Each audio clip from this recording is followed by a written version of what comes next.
Hey guys, welcome to the video. Today we're talking about the AM General Humvee, or High Mobility Multi-Purpose Wheeled Vehicle. The cool thing about the Humvees is just about anyone can own one, and they're not actually as expensive as you might initially think. So a little history on the Humvee. AM General started production of the Humvee in 1984, and as of now, a little under 300,000 of them have been produced, which is just a crazy amount. The early model Humvees had a 6.2 liter V8 diesel engine. It was naturally aspirated and it pushed power through a 3-speed automatic transmission. The newer Humvees, they have a 6.5 liter V8 diesel pushing power through a 4-speed transmission, so a little bit of an upgrade there. And the absolute, the newest ones, they have the 6.5 turbos pushing power through the same 4-speed transmission, and that transmission is a 4L80E transmission.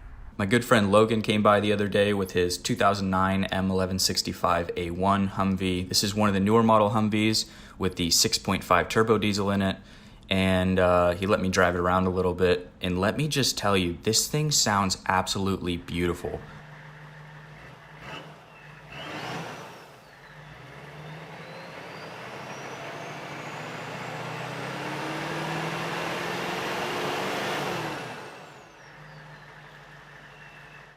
All he has done to the exhaust is he just gutted the inside of the cat and the inside of the muffler, so you have that nice turbo whistle sound.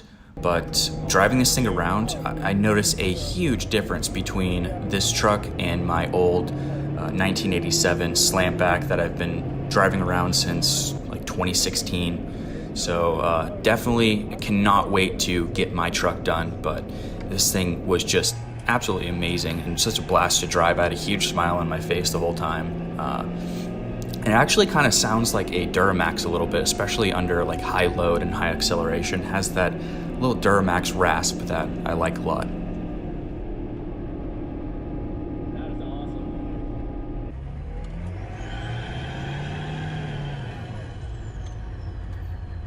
Dude, I'm telling you, your truck's gonna sound like this. Honestly, it could sound better, man, if you turn up your IP and if you change the impeller wheel on your turbo. Yeah. Change the turbo altogether. So again, big thanks to my buddy Logan for driving all the way over here to give me the opportunity to take a look at his truck and drive it around. Really appreciate it. So now let's get back to what we were talking about before. You could quickly look inside a Humvee and see what kind of transmission it has in it, whether it be the 3-speed or the 4-speed transmission, just by looking in and taking a look at the transmission gear selector. If it's a 4-speed, it'll have the parking gear, and the knobs look a little bit different than the 3-speeds. So in the late 1960s through the 1970s, the U.S. military began testing replacement vehicles for their aging fleet of tactical vehicles. They're referring to the M151 Jeeps, the M561 Gamma Goats, the Dodge M37s, and the Dodge M880 series trucks. Some very interesting designs came out of this program, and the program was called the High Mobility Combat Vehicle Program.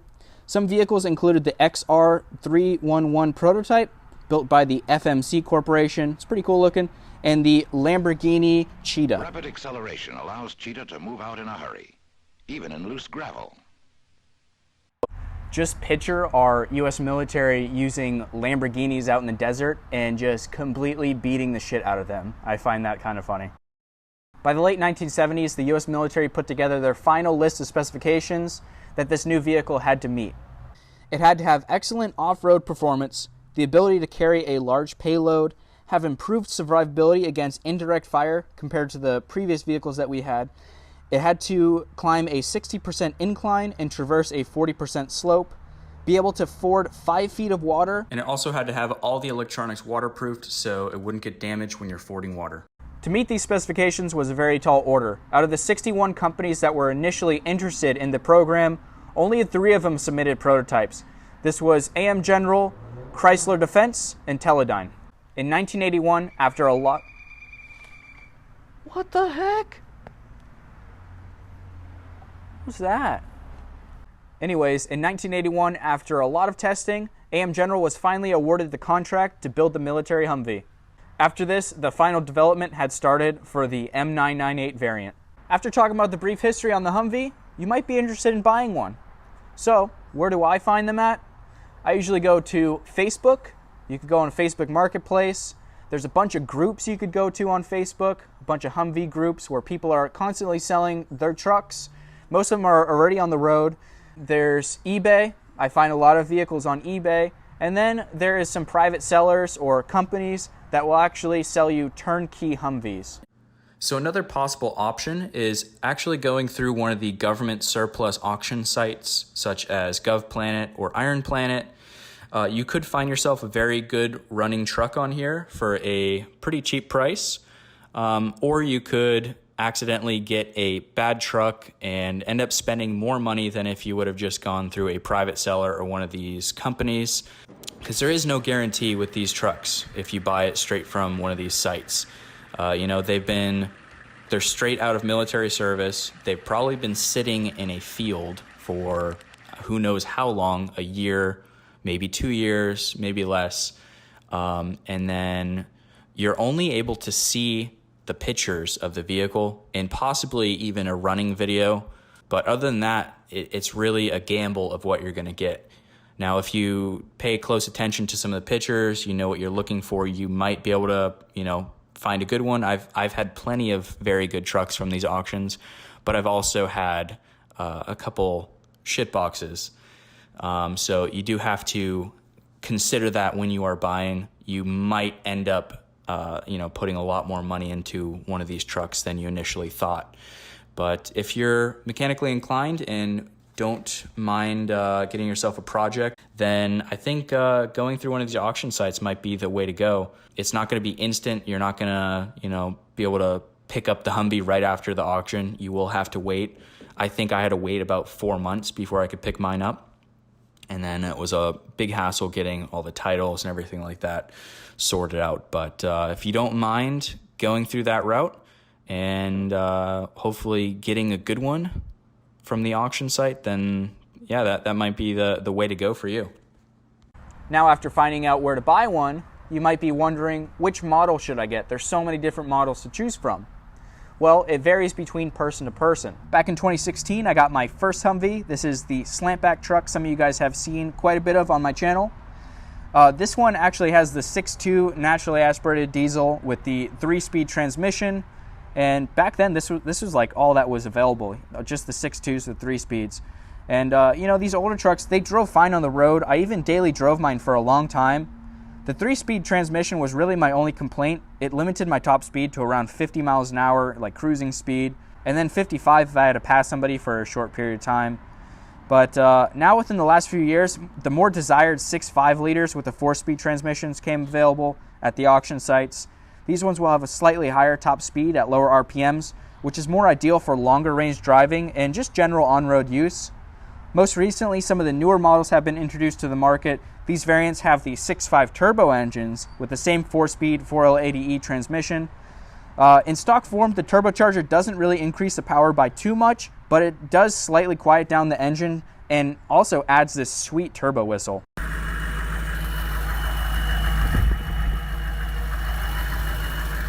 So let's talk about which Humvee model is the right one for you to go for. So if you haven't owned a Humvee before and you're just starting to look around, but you're also on a budget, you might want to look for some of the older models. This one right here is my very first Humvee. It's a 1987 M1026, and absolutely love this truck. I've had this since 2016, put, I don't know, maybe 20,000 miles on it, just driving, and it's been nothing but reliable and a blast to drive. My only complaint is the 3-speed transmission and the slightly lower cruising speed you have with that transmission combo. If you can overlook that, if that doesn't really matter to you, if you're just going to be using it off-road, then one of the older models, such as the M998, this one's the M1026, and I believe the M1038s, those would be a great model to start with. You can find them all over the internet. I don't think you could find them at the auction sites anymore just because they're selling the newer ones now. But yeah, you can find them on Facebook Marketplace, Craigslist, eBay, some of those private sellers, the companies that will actually sell you like turnkey trucks, they might have those. And then also a lot of the Facebook groups. And you could probably, I would say a good deal for one of these is a good deal for a really good running one, decent cosmetic condition, and on-road title I feel like a good deal for one of those would probably be between $15,000 to $18,000, and you'll have yourself a amazing first Humvee. All right, so moving on to this truck right here. This is a newer model. This is a 2003 M1123 Humvee. This has the 6.5 liter naturally aspirated engine with the 4-speed transmission. So you'll get that little higher cruising speed at lower RPMs with this setup right here than the older 3-speed engines. And this is probably the most common configuration for a good deal at the auction sites right now. So if you're willing to buy from the auction site and you're okay with, you know, putting a little bit extra work, having to get this thing on the road and spending a little bit more time waiting for your truck, this one would be the one I would go for, honestly. When they come from the auction site, they're missing a couple of things. As you can see right here. Sorry, the birds are going absolute ham town over there. Missing the windshield. So that's one thing that they take off because it's like an armored windshield, I guess. Missing the top. And I have a really good friend of mine who makes amazing tops. His name is William Welch. He has a Humvee top page on Facebook, which I'll link down in the description. So if you want a top for your Humvee, he makes them out of like really high quality materials. I think he uses sailcloth, and the fitment and the quality of them are way better than the military soft tops that you can buy, and they're for a really good deal too. So hit him up if you need a top. Hoping to do a video with him someday where I go over there and check out some of his work. But he has a YouTube channel too. I think it's just William Welch, where he shows off some of his work. But so yeah, missing windshield, top, and then there's this valve. It's called a CDR valve, which I'll show you. Looks like that. It is pretty much just a crankcase breather, and this goes on the passenger side valve cover. So most of them are missing this. So if you're wondering what the heck is missing on your Humvee, it's this right here. And they take that off because it's part of like the deep water fording system. So, but yeah, if you're a first-time Humvee owner, I would highly recommend getting a running one. It might be a little bit more, but in the long run, you buy once, cry once. I've heard that saying before. So get a running one, get a good solid one that's not missing too much stuff, and you'll have yourself a good truck. I've seen a lot of the trucks that have non-running engines on the auction site being sold in Georgia actually have like completely destroyed engines, like filled with water. So watch out for that when you're buying a non-running truck. But yeah, so these, highly recommend to get one of these. You could find a lot of them on the Facebook pages and all that, but like I said, this is the most common one at the auction site right now, so you're probably going to see one like this. And I think a good deal for one of these is probably between 10 and 12 grand. I've seen people pay 8 grand for really good examples of these, and I've also seen people pay 15 to 20,000 for one of these. That is like the same configuration, missing a top, doors, all that stuff. So, but yeah, check out the auction sites and you'll find some of these models. And for the average person, I think this is the way to go. Moving on to the newest Humvee. This is my personal truck that I'm keeping and I'm going to be redoing pretty soon. This is a 2007 M1165. Is it a 2007? Hang on. This is bad.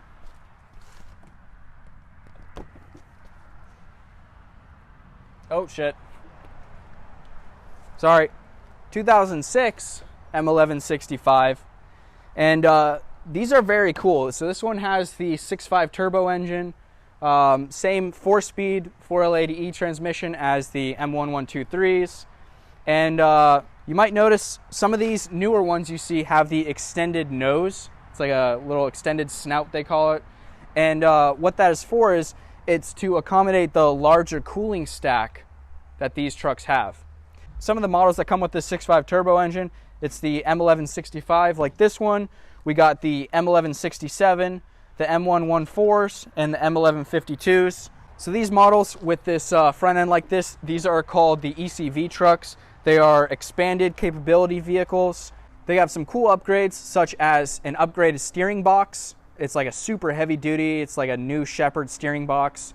It's like 2 times bigger than the ones that are in here currently, or in the older generation trucks, and it is so smooth. It's like butter. It's like driving a vehicle on butter. Mine right here has the front and rear AC. The front AC, it's goes over the dash. It looks super cool. One of the selling points on this vehicle for me. That's why I had to go for this one. And they have the 6.5 turbo engines, which is super cool. The AC condenser units are actually mounted in the rear, which I'll show you guys. A lot of these have a lot thicker suspension and just steering components compared to the other models. It is heavier, but it could, you could possibly pull more weight with it, and just cooler in my opinion. The one thing with a lot of these trucks that you kind of have to watch out for is a lot of the newer ones have this gear-driven cooling fan setup. And one, the parts are super hard to find, and if you find them, they're going to be extremely expensive. So if you have like a catastrophic failure with that system, I think a new system, a new gear-driven fan system is like a couple $1,000s. I'll put one up on the screen so you can see, but that's something you have to watch out for. On this one, I wanted to stay away from that system, but I still wanted all of this, the cool upgrades. So mine actually has the old style serpentine belt cooling fan on here, which is pretty cool. These models, they are going to be way more expensive at the auction. So what you can actually do is you can go onto the Iron Planet auction site, hit sold listings, type in whatever model Humvee you want, and then hit filter by newest sold. So then you can kind of get an idea of what you're going to expect to pay when looking for one of these certain models. But yeah, these ones are going to be a lot more expensive on the auction site. This one I actually got for a pretty decent deal. It was like $14,100, and I almost wish I paid a little bit more. Like I would have paid up to $20,000 to get a model like this. If I could have got one in a little bit better condition, thinking about now, I probably should have, because this one's going to be a lot of work. It looks like somebody drove this thing through the ocean multiple times. I'm not even kidding.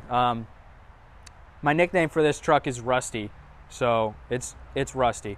But hopefully that nickname will change once I'm done with it, because it shouldn't have any rust on it when I'm done. But anyways, these are way more expensive than that model, the M1123s, and parts are harder to find.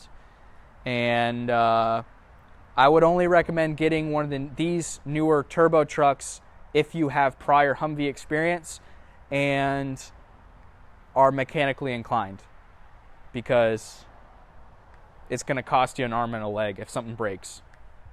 Now, these trucks are actually extremely enjoyable to drive. This one has been nothing but reliable for me. Like I've put tons of miles on this thing. I've had it since 2016, and the only time I ever broke down was my error. It was when I was driving it through some water. I replaced the cooling fan with an old brittle plastic cooling fan that I should have just put a new one in, and I wasn't following the proper water fording procedure, and I broke the cooling fan. But other than that, like, this thing has been extremely reliable. If you just do the basic maintenance and the preventative maintenance that you're supposed to do with pretty much any vehicle, but mainly these, I mean, this thing can be just as reliable as any other vehicle that you see driving on the road. Maybe a little bit less, but like I said, I've had this thing since 2016, and I've just been, really the only thing I do to it is change the oil and inspect the hubs regularly. And that's all I've had to do to this thing, other than replacing the cooling fan again because I effed it up. Now, I often get asked what it's like to drive one of these, and personally, I absolutely love it. I think they drive amazing, and you just kind of have to know what you have. It's a military vehicle. It's not even going to be an H1. I'm sure an H1 probably drives better than these, but it's not going to be a Cadillac Escalade. You're never going to make one of these into a Cadillac Escalade. It's a military vehicle. But that being said, like, this is a military vehicle that you could possibly drive every day if you wanted to. You know, it's going to be a little bit loud. It's going to be hot. It's completely bare on the inside. It doesn't have too many like creature comforts, but it does drive pretty nice. So one of my main things is just put new tires on it. That's something you should do when you first get one anyways. Most likely you're going to have old ass tires on there, which will be unsafe and will drive like absolute crap. When I put brand new tires on my slantback for the first time, it just completely changed how it feels to drive. It was so smooth and actually kind of felt like an 80s truck in a way. So new tires are very important. But I mean, I daily drove mine for a long time, and I still drive it. Like if I have to go into town, it's only like 15-minute drive. I take the Humvee. It's just easy. You just get in and go. My parents took the Humvee to work for a couple weeks in a row. Like they absolutely loved. They would park next to all the Jeep guys. I mean, my mom loves driving it. It's just fun. It just puts a smile on your face. It's just something different. And that's what's cool about Humvees is they're not super big. You know, they don't take up multiple parking spots. You could park it anywhere, and they're not that much different, I guess, size-wise than a Jeep Wrangler almost. I mean, they're a little bit wider, a little bit longer, but that's, I mean, it fits down the road. It's just something you could just daily drive. It's just easy to get in and go. So recently my buddy Logan came down with his M1165a1. He drove it from Mississippi all the way down here to Central Florida just to go see some of his family members. And then he stopped at my house just to check out what I got going on. And his truck was absolutely amazing just to see. I don't think I've seen another 1165 before that other than mine. So when he pulled into my house, first thing I noticed is his turbo whistle. He straight piped the exhaust. Sounded absolutely amazing. But he made me drive his truck because I never driven a turbo truck before. And I was kind of scared to drive his truck at first. I'm like, no, I don't want to. I don't want to mess anything up. But I'm glad I ended up driving it. He kind of forced me to drive in a good way. He forced me to drive it. And the first thing I noticed was, oh my God, this thing feels amazing to drive. Just pulling it out of my driveway, I noticed a huge difference in like the tightness of the steering and how smooth it felt. Oh, dude. Yeah.